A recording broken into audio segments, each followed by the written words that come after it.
Hi, my name's Phil. I like talking about politics, and in this video, I'd like to discuss the additional £330 million per year Brexit costs that the government have admitted are coming our way as we gear up for the long delayed import controls. But don't worry, they also say that any business that struggles to cope is just rubbish. Won't stop us paying it though. But first, if you'd like to be notified of daily news and politics, please subscribe to the channel. So another phase began at the Brexit trade border between Britain and Northern Ireland yesterday, but we're still waiting for the Tory Brexiteers to manage our trade border with the EU. So we've set up the trade border inside the UK before we've set up the one externally. You know, and controlling our border, it's got nothing to do with channel crossings. We pick those all up. It means making sure we know what's coming into the country via our ports. You know, the many times delayed import controls for standards are now supposed to begin phasing in from January 2024, and the reports that it will cost businesses exporting to Britain about £330 million a year. This is just the latest cost, bear in mind. And this is a figure concurred with by the government, who've said that the actual cost will depend on how prepared businesses are. In other words, if a business complains about it, they'll be told that they failed to seize the opportunities of Brexit or something. Maybe there's a reason why way more businesses have booked space at the Labour conference rather than the somewhat sparsely populated Tory conference this year. Mind you, on this occasion, as I say, they won't be blaming British businesses, they'll be blaming EU businesses, who will not pay a blind bit of attention.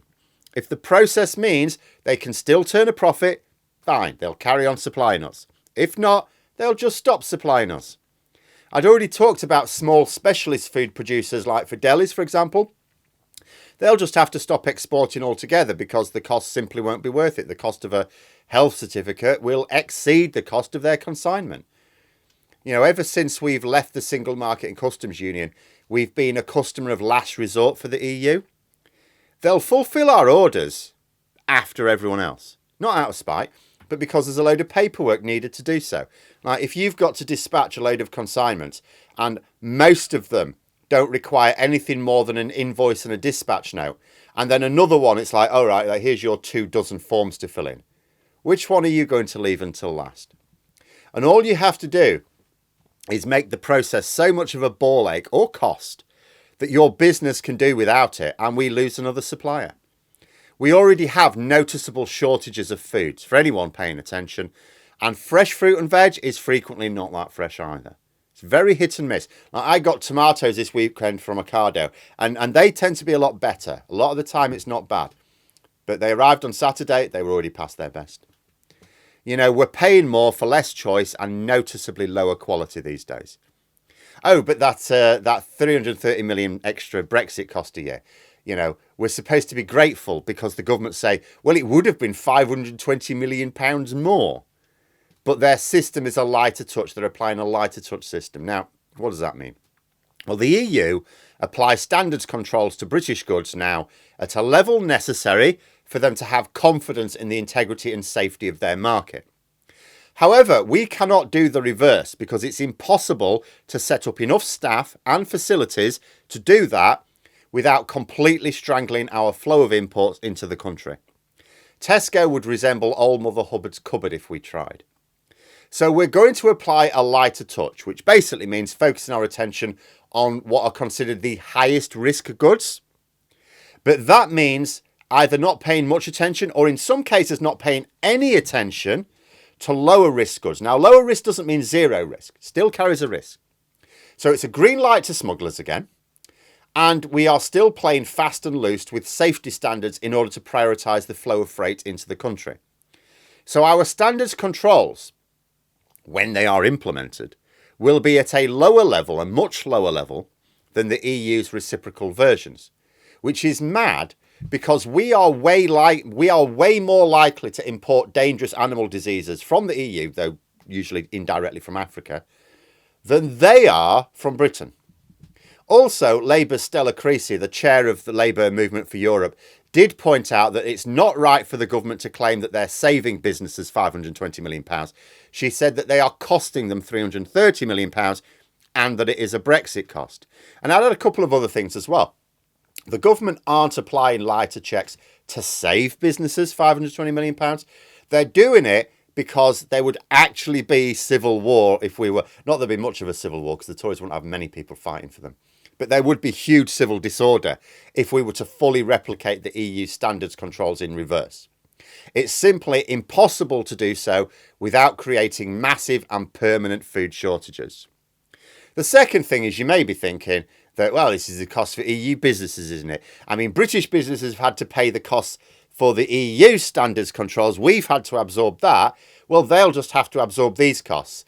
And it's like, okay, well, yeah, the exporters pay the fees. But if you think they're just going to absorb those costs, think again. You know, the British exporters sort of had to, because who else are they going to export to? But, you know, when you're based in the EU and you've got access to customers across almost the entire continent where they don't have to pay those fees, why on earth would they suffer a tightening of their profit margins in order to supply a pain in the arse island off their northern coast?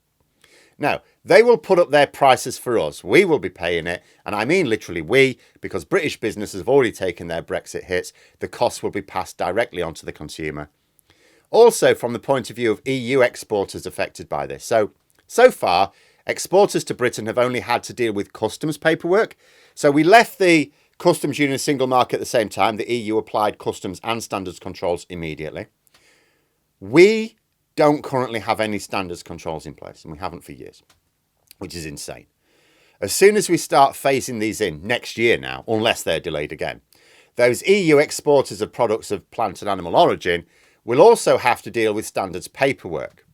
And given that the government only just published their plans for this, I'm not sure how many suppliers in the EU will really be up on the details. Remember that an EU supplier who only supplies countries in Europe probably doesn't know anything about standards paperwork. They don't need it to supply just over 30 countries in Europe. So unless they happen to export to countries outside of their single market, they don't need to know how to do it. So just as when British exporters suddenly got lumbered with standards paperwork, we might find that even willing exporters in the EU get themselves into a tangle and the goods just never make it here due to inadvertent errors. I mean, the UK government didn't even bother to train up UK businesses in how to manage. Do you imagine that we're training businesses all across Europe? I mean, given that they only recently put the finishing touches to the system itself this summer, I don't think so. And the phased nature of the incoming checks could be a double-edged sword as well. On the one hand, yes, phasing standards controls in means businesses get time to get used to a bit of a pain in the arse, get used to that. Then there's the next pain in the arse comes along. So it's a few features at a time.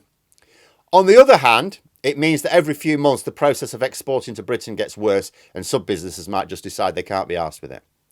In fact, this is not the only driver of food inflation next year. It's also been reported that as farming subsidies from the EU's Common Agricultural Policy have been phased out for British farmers, they've not been getting replaced by the post-Brexit versions from the UK government, meaning many farmers are well out of pocket. Combine that with the problems of getting seasonal workers, the huge increase in the cost of farming, thinking particularly of energy prices, and we have so many conditions for a worsening food security problem. More scarcity and food inflation coming. Granted, Labour want deals with the EU which will reverse some of these trade barriers, but that'll be no easy task and almost certainly no quick task either. But there we are. Those are my thoughts. Let me know yours in the comments below. Hope you found the video interesting. If you did, please click the like button. And if you'd like to support the channel further, the join button for memberships. And until next time, I'll see you later.